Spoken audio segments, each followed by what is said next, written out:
Muito bem, vamos falar um pouco então sobre escatologia. O que é escatologia? Escatologia é a parte da teologia bíblica que estuda as últimas coisas ou as coisas que ainda vão acontecer. A teologia é uma parte da teologia que estuda o futuro, vamos dizer assim, examinando as escrituras sagradas. E existe uma ordem cronológica para se estudar esses eventos. E ela se divide em algumas partes, a qual eu entendo que há pelo menos 8 partes principais. E depois, dentro dessas 8 partes principais, existem outras partes que precisam ser estudadas minuciosamente, detalhadamente dentro de cada uma delas. A primeira parte na escatologia, que se chama o estado intermediário dos mortos. O que é o estado intermediário dos mortos? É onde os mortos estão. Se é um lugar definitivo ou não. Se é o fim, se depois da morte é o fim ou não. É por isso que se chama estado intermediário, porque ainda não é o estado final deles. Podendo haver uma situação diferente conforme a salvação desses mortos, ou uma situação diferente conforme a condenação desses mortos. Por isso que se chama estado intermediário, porque os salvos vão para salvação eterna com Deus e os não salvos para condenação eterna longe de Deus. Por isso é o estado intermediário. Onde que o segundo passo após o estado intermediário é o quê? É o arrebatamento da igreja, o que também nós chamamos de a vinda de Jesus. Conforme o texto de 1 Tessalonicenses, capítulo 4, versículo 17, que fala do arrebatamento, que é onde vai mudar esse estado intermediário dos mortos, pelo menos dos salvos, os que morreram em Cristo, conforme diz a Bíblia Sagrada. O Senhor Jesus vem nos ares, os que morreram em Cristo ressuscitam, e nós, diz o apóstolo Paulo, que ficamos vivos para a vinda do Senhor, o que dá a entender que Paulo já esperava essa vinda, né? Por causa dele falar nós, o que ficamos vivos. Eu entendo que Paulo esperava o arrebatamento naqueles dias seu já, né? Somente um exemplo de muitos destes sobre a vinda de Jesus, o arrebatamento, que vai mudar o estado intermediário dos mortos, porque os mortos ressuscitarão e nós que ficamos vivos para a vinda do Senhor, seremos arrebatados juntamente com eles, ou seja, com os mortos ressuscitados, para encontrar o Senhor nos ares, e assim estaremos sempre com o Senhor. Dado o arrebatamento, entra o terceiro ponto da escatologia, a qual nós chamamos de o tribunal de Cristo. O que é o tribunal de Cristo? É o julgamento dos salvos.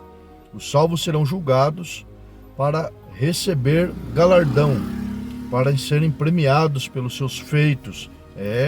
Além da salvação, ainda o crente vai ser recompensado, o salvo será recompensado pelos seus feitos, suas motivações, a obra que ele fez na obra de Deus, o que o motivou a fazer a obra de Deus. Então, esse tribunal de Cristo implica em ganho ou perda de recompensas para a salvação. Isso tem a ver com a glória que Paulo falou, a glória da lua, a glória do sol, a glória das estrelas, ali em 1 Coríntios 15, né? Também fala da coroa da vida, que Paulo fala que estava preparado para ele, e os diversos galardões que os salvos irão receber, pedras preciosas, conforme a sua obra. Após o tribunal de Cristo, o crente, o salvo, ele entra para as bodas do Cordeiro, o qual é denominado também de a festa, ou aquele triunfo, aquela glória que a igreja vai desfrutar junto com o Senhor Jesus, num período aí de 7 anos nessa glória celestial. Durante este período, logo após o arrebatamento da igreja, enquanto isso, aqui na terra, repare bem que após o arrebatamento da igreja, ela passa pelo tribunal de Cristo e pelas bodas do Cordeiro. Enquanto a igreja está passando por este momento glorioso de triunfo, aqui na terra está acontecendo o que nós chamamos de o período da grande tribulação, ou tribulação. E normalmente se compreende a partir de Daniel, capítulo 9, versículo 27, que dá o início nesse período com o arrebatamento da igreja. Então, muitas das vezes esse período é chamado de o dia do Senhor, dia do juízo, dia de trevas, dia de condenação. E normalmente se compreende pelo menos uma parte o que nós acreditamos, que a igreja não passa por esse período. Aí esse período da grande tribulação se divide. Alguns acreditam que a igreja vai passar por um período da grande tribulação, outros acreditam que ela vai passar todo o período da grande tribulação, outros acreditam que ela vai passar metade da grande tribulação, e outros, como nós, acreditamos que ela não passa por esse período da grande tribulação. Por quê? Porque a grande tribulação ela tem o propósito de julgar o mundo por causa da sua iniquidade, do seu pecado, da sua rejeição à obra salvífica do Senhor Jesus. Pelo mundo não crer, o mundo está entregue totalmente à promiscuidade, ao pecado e desprezar o amor, a salvação de Deus. Então Deus vai julgar o mundo por isso. É nesse sentido que a igreja não passa. Surge nesse período o que a Bíblia chama de o homem do pecado, o homem da apostasia, o filho da perdição, que é o anticristo, o famoso 666, né? Que aparece nesse cenário da grande tribulação, que é um período de 7 anos. Dentro desse período tem os cavaleiros do Apocalipse, ali do Apocalipse 6, tem os 7 selos, as sete taças e as 7 trombetas do Apocalipse.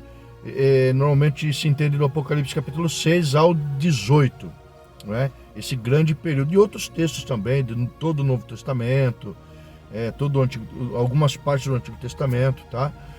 E no final da grande tribulação, o Senhor Jesus vem, salva Israel. Apocalipse 1:7, quando Jesus vem em glória, ele aparece visivelmente a todo mundo. E no final da grande tribulação, o anticristo ele vai querer fazer guerra a Israel. Então o Senhor Jesus vem e salva Israel e implanta o seu reino milenar, que é esse período do fim desse período de 7 anos da grande tribulação, com a vinda do Senhor Jesus, e ele implanta o reino milenial, como o próprio nome diz, né, que dura 1000 anos, conforme as profecias em Apocalipse, e também algumas partes de Zacarias, algumas partes de Isaías, tá? E assim por diante. No final da grande tribulação, aliás, antes da grande tribulação, o anticristo, o falso profeta e o diabo, eles são presos, são lançados em um lago de fogo. O diabo ele fica preso por 1000 anos, e no final da grande tribulação, ele vai ser solto para tentar os que habitam a terra. É claro que a igreja não fará parte mais, porque lembra lá atrás, a igreja foi arrebatada? A igreja está gloriosa, e ela reina com Cristo nesse período de 1000 anos.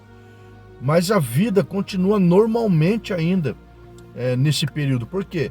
Jesus vem para ser rei em Israel, para cumprir todas as promessas feitas em Davi, em Salomão, em Abraão, em Isaac, Jacó, em Moisés e assim por diante.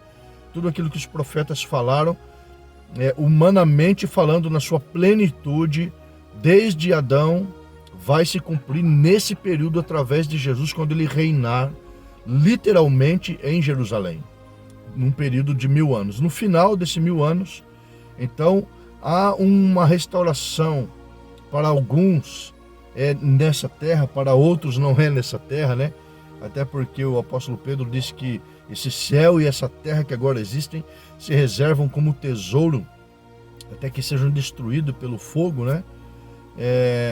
E num final, ou na glória eterna, quando tudo for restabelecido, nesse período então acontecerá o quê? A ressurreição dos perdidos. Aqueles que morreram sem a salvação vão ressuscitar para aquilo que a Bíblia chama de o juízo final, onde os perdidos serão julgados para saber o motivo real da sua condenação ao inferno.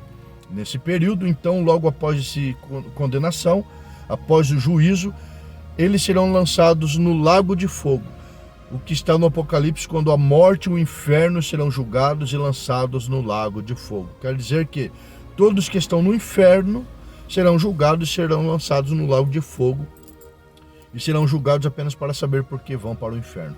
Após isso, novo céu e nova terra. O Senhor Jesus entrega o reino ao Pai, ao Deus Todo-Poderoso, e os salvos e o homem, aqueles que alcançaram a salvação, viverão eternamente para sempre com Deus em um estado de gozo, é um estado de alegria plena, é um estado perfeito, inimaginável, incalculável, incompreensível na sua totalidade, conforme a mente humana possa compreender, tá bom? Deus abençoe. Muito resumido, essas são as partes da escatologia, o que precisa ser estudado depois minuciosamente, parte por parte, tá bom?